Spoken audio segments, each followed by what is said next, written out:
അപ്പം അത് വിശദീകരിച്ചതിന് ശേഷം അന്ന് മുതൽക്ക് തുടങ്ങിയതാണ് നമ്മുടെ ജബ്ബാർ മൗലവിയുടെ ലേഖനം പരിശോധിക്കലും പോസ്റ്റ്മോർട്ടം ചെയ്യലും.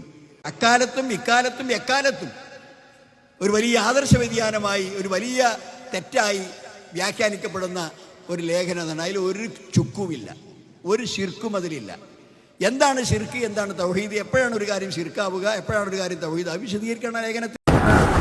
കൂടുതൽ ചർച്ചയുടെ ആവശ്യമുണ്ടാവില്ല. ഒരു വിജനമായ സ്ഥലത്ത് ചെന്നുപെട്ടാൽ ജിന്ന് സഹായിക്കുന്ന വിശ്വസിച്ചുകൊണ്ട് ജിന്നിനോട് സഹായം അത് ലൈഫാണ്. മാത്രമല്ല ഒരു തെളിവുകൊണ്ടില്ലാത്തതാണ് അവരെ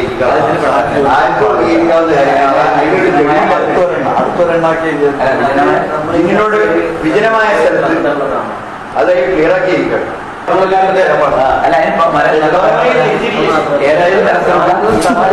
അതൊരു തിരുത്താണ്. അത് എഴുതണം. ഒരാവശ്യമില്ലാത്ത ഒന്ന് മറ്റേ മൂലക്കലെ മഴയുള്ള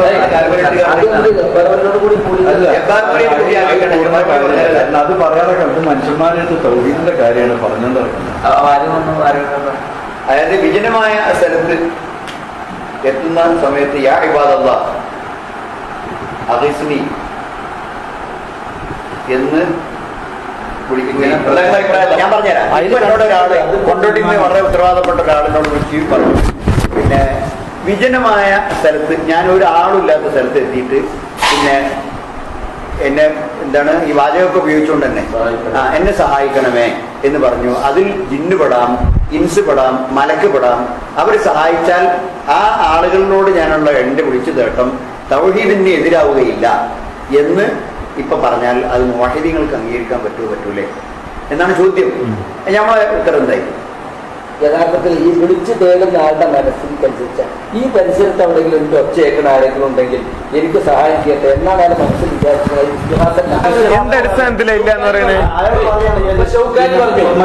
നേരത്തെ ചോറ് വാങ്ങേണ്ടത് പാടില്ല, പക്ഷെ തിന്നാം.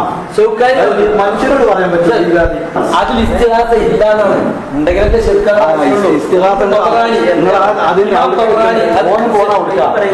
എഴുത്തിൽ മുഴുവൻ അതുകൊണ്ട് തീരുമാനാക്കാൻ പ്രയാസം. അതിനെ മാത്രമല്ല നമ്മൾ ഒരുപാട് ഇംഗ്ലീഷിന്റെ കാര്യങ്ങൾ അതുകൊണ്ട് പരിഹരിക്കപ്പെടുകയും ചെയ്യും. ശരിയാണ്, അതല്ലേ ഞാൻ പറയുന്നത്. അതുകൊണ്ട് ഞാൻ കർലാസനുണ്ട്, ഞാനത് നിലനിൽക്കുകയില്ല.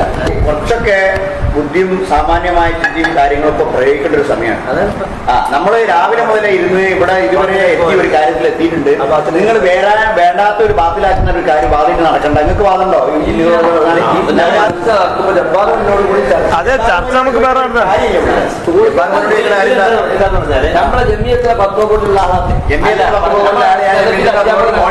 ഇതുപോലും ഈ ഒരു സെന്റൻസ് പോലും ജനങ്ങൾക്ക് ഭയങ്കര തെളിവാണ് കിട്ടിയത്. കാരണം ഇത് വിശ്വസിക്കുന്ന ആളുകളുണ്ട്. മലക്കുകളോടോ ശക്തികളാണ് അവരോട് സഹായം നേടാൻ പാടില്ല ചിരിക്കാൻ മലക്കുകളോടോ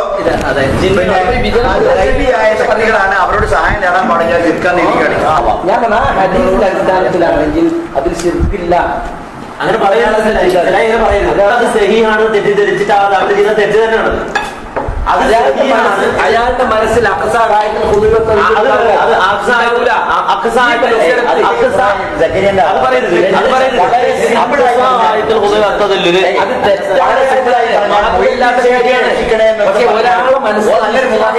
മനസ്സിൽ അല്ല മാത്രമേ ഉള്ളൂ എന്ന് വിചാരിച്ചാൽ പറയാൻ പറ്റുമോ? നല്ലൊരു മനസ്സിൽ അല്ല മാത്രമേ ഉള്ളൂ എന്ന് വിചാരിച്ചാൽ പറയാൻ പറ്റുമോ? നല്ലൊരു മനസ്സിൽ അല്ല മാത്രമേ ഉള്ളൂ എന്ന് വിചാരിച്ചാൽ പറയാൻ പറ്റുമോ? നിന്നോട് ചായ ചിരിക്കാൻ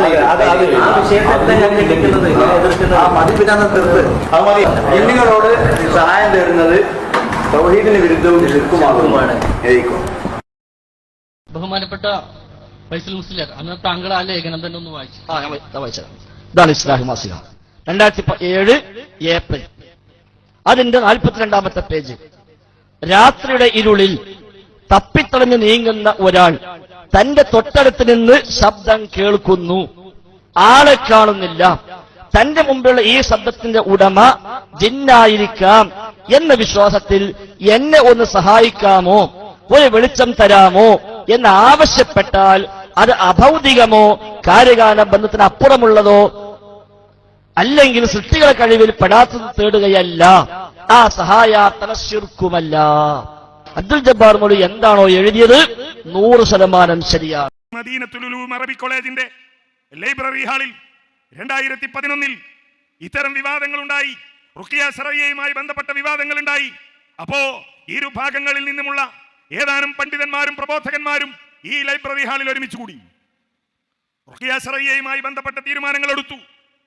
ആ സമയത്ത് അബ്ദുറഹ്മാൻ സലഫി പറഞ്ഞു, ഇതിനേക്കാൾ വലിയ മറ്റൊരു വിഷയമുണ്ട് ജിന്നിനോടുള്ള സഹായാർത്ഥനയുമായി ബന്ധപ്പെട്ടുകൊണ്ട്.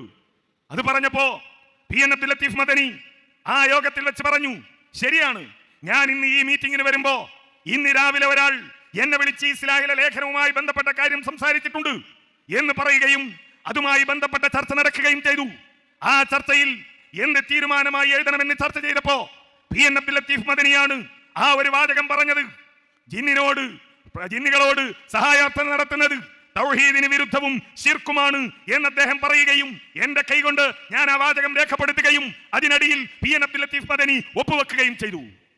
കഴിഞ്ഞ ദിവസം പുളിക്കൽ വന്നിട്ട് ഇസ്ലാഹി ലേഖനത്തിൽ ഒരു ചുക്കുമില്ല എന്ന് പറഞ്ഞ PN അബ്ദുൽ ലത്തീഫ് മൗലവി 2011 പിന്നെ എന്തിനായിരുന്നു ആ ഇസ്ലാഹി ലേഖനം ചർച്ച ചെയ്യുകയും അതിൽ നിന്ന് വ്യത്യസ്തമായി ഇങ്ങനെ ഒരു തീരുമാനത്തിൽ ഒപ്പുവെക്കുകയും ചെയ്തത്? അന്ന് പറയാമായിരുന്നില്ലേ ആ ലേഖനത്തിൽ ഒരു ചുക്കുമില്ല, ആ ലേഖനത്തിൽ ഒരു പ്രശ്നമില്ല, ആ ലേഖനത്തിൽ പറയുന്നത് സലഫി ആദർശമാണ്, ആ ലേഖനത്തിൽ പറയുന്നത് സലഫികളുടെ അഖീദയാണ്, ആ ലേഖനത്തിൽ പറയുന്നത് തൗഹീദാണ്, ആ ലേഖനത്തിൽ പറയുന്നത് ശിർക്കിന് വിരുദ്ധമാണ് എന്ന് അന്ന് പറയാമായിരുന്നില്ലേ? ഈ മദീനത്തുൽ ഉലൂം സാക്ഷിയാണതിന്. ആ ഒപ്പിട്ട രേഖകൾ സാക്ഷിയാണ്. ഇവിടെ സർവ്വലോക രക്ഷിതാവായ റബ്ബ് സാക്ഷിയല്ലേ ആ ചർച്ചക്ക്? എന്നിട്ടിപ്പോൾ ഈ ആളുകൾ പറയുന്നു ജിന്നിനോട് ശിർക്കാവാത്ത സഹായാർത്ഥനയുണ്ട്.